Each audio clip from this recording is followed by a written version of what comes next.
Howdy, folks. Welcome to another edition of In the Mix. I am Matthew Eric White. I hope your guys' week has been crushing it. I've had a fun week so far. This week, I had the added privilege of, if you can't tell already, my favorite movie of all time is Back to the Future. If you're listening now, I have a giant poster of it behind me, basically every episode of the show. And there was a very special offering going on this month, this past couple just this past week, I think. Back to the Future, it's its 40th anniversary, and because of that, they were showing the film in IMAX theaters. And because I'm lonely, bored, and unemployed, I decided to go at 1:30 p.m. on a Tuesday. And it was easily the best experience I've had watching a film in a very long time. I've talked about on the show before how incredible it is to go see movies in person, and none of my friends enjoy going to see movies in person. I can convince them every once in a while, but they have this dumb thing going on called a 9-to-5 job. I think it's ridiculous. I can't believe anyone would suffer through something like that. It's disgusting.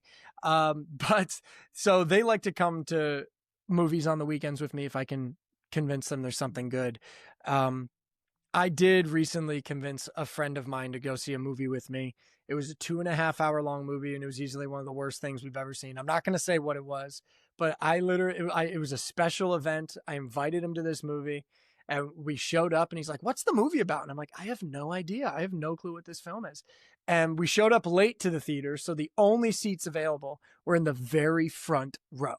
And this was on an IMAX screen. So we were either going to pretend we enjoyed this movie because you can't get up and leave because everyone sees you, you're in the front, or we were going to suffer from a full-blown heart attack because our ears were ringing and we couldn't. It was one of those things where the star of the film, his head was, if I wanted to see what was going on in the scene, I had to move my entire head back and forth, back and forth, back and forth.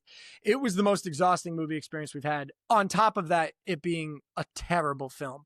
And he sat there for 2.5 hours. The lights came up, and he just slowly looked at me. And he went, "Thank you for letting me spend my Friday doing this." And then I haven't spoken to him since. So I hope you're the best, Ryan. I hope you're doing well out there. Guys, the news we've been waiting for all year long has finally come out. People Magazine has officially announced the sexiest man alive. Give me a drum roll, please. It is. I probably just could put the sound effect in there rather than doing that. But it's Jonathan Bailey, the Broadway star and now movie star because of his amazing success in Wicked, where he sang and danced into our hearts. Yeah. You hear that? It's badass and sexy to sing and dance.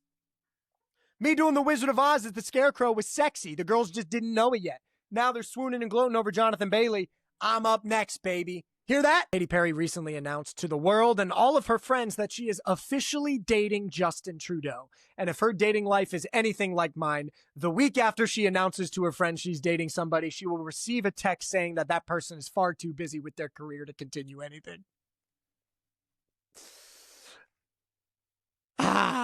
What is it about the age group? Actually, let's get into this very briefly, because this isn't just me. I haven't been on dates in a while, but a lot of my friends are going on dates lately.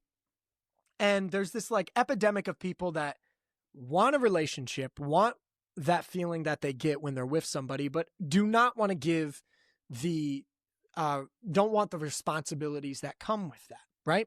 And you know what? Honestly, it's not a tough nut to crack. I had a buddy of mine explain it to me pretty well. He was like, we are an age group where everyone is in their own bubble trying to make their career work, trying to make work happen for themselves, and really trying to set them up for a great adult life.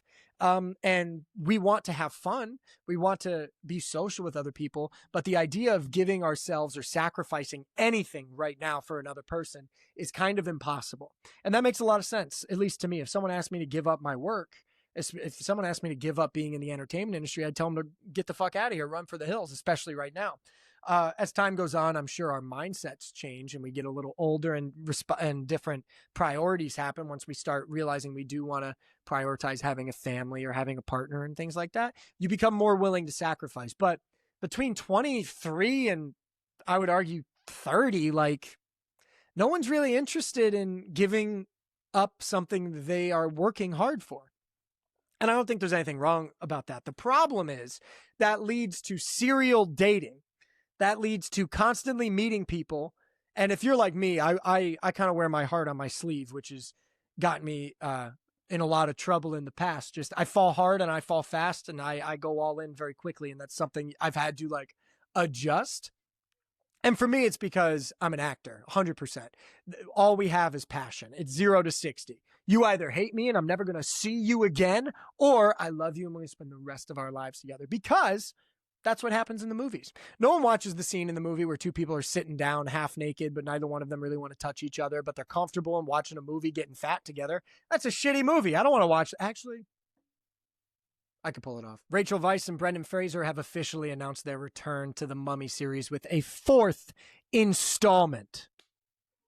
I loved these movies growing up. These were those kinds of movies that, like, they gave me a very Indiana Jones vibe. I really loved them. I'm very excited, and I fucking love Brendan Fraser. I love this comeback he's having. It's so well deserved, because on the Mummy movies, it's the stories that went around was that he injured himself doing all the stunts, that he wasn't super taken care of on the sets and kind of taken advantage of, and it took a toll on his body. So I'm very excited to see him make the return to this franchise and maybe leave like a positive stamp on it. And it sounds like they're going to need some help carrying those stunts. You know, they probably need some new blood, some new cast members, some people who can do some heavy lifting.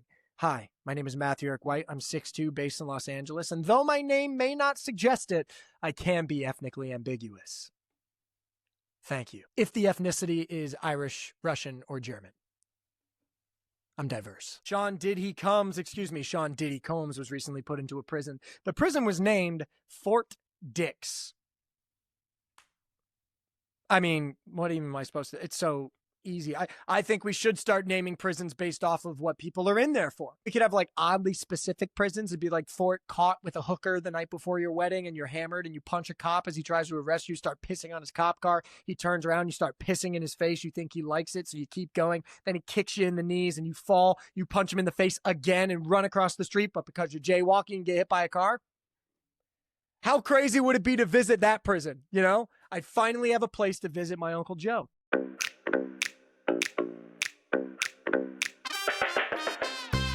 Hello, and welcome to our ad break. Do you want to experience the energy of a black church without any of the musical talent? Do you want to listen to a mom of 3 scream sing at you for 48 minutes? Do you really love God but really want to piss off your parents? Then look no further than the non-denominational Christian church, invented by people unable to get laid at run clubs. Here at the non-denominational Christian church, we invite people of all backgrounds, unless, of course, you're pro-choice or Jewish. And it is free to join a non-denominational Christian church, minus the guilt and thousands of dollars in expected donations. And finally, after 3 weeks, we can personally guarantee you a wife that will resent you and kids you can't afford. The non-denominational Christian church. Come on in and bring your guitar, whether you can play it or not.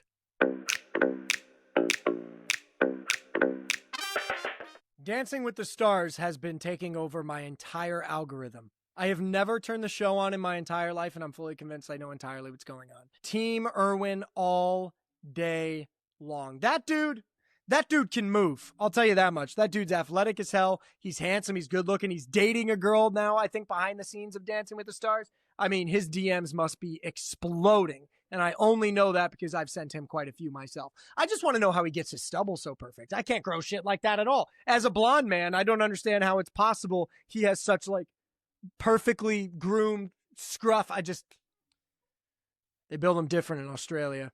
I'm a Carolina boy. I get peach fuzz. I'm fucked. Jesse Eisenberg recently announced he will be donating his kidney to a stranger, single-handedly making every other Hollywood celebrity look like absolute total shit. You hear that, Tom Holland? You dressing up as Spider-Man and going to a kid's sick children's hospital is not enough. All right? Give us organs, otherwise get the fuck out. You know, I think it's very sweet to give off an organ, especially a kidney. Unfortunately, I would not be able to give a kidney unless I'd be giving it to science for them to figure out how one human is able to drink that much and still survive. And I'll tell you, it's by getting rid of a gallbladder. Guys, thanks so much for tuning in to In the Mix, episode 8. We'll see you next week.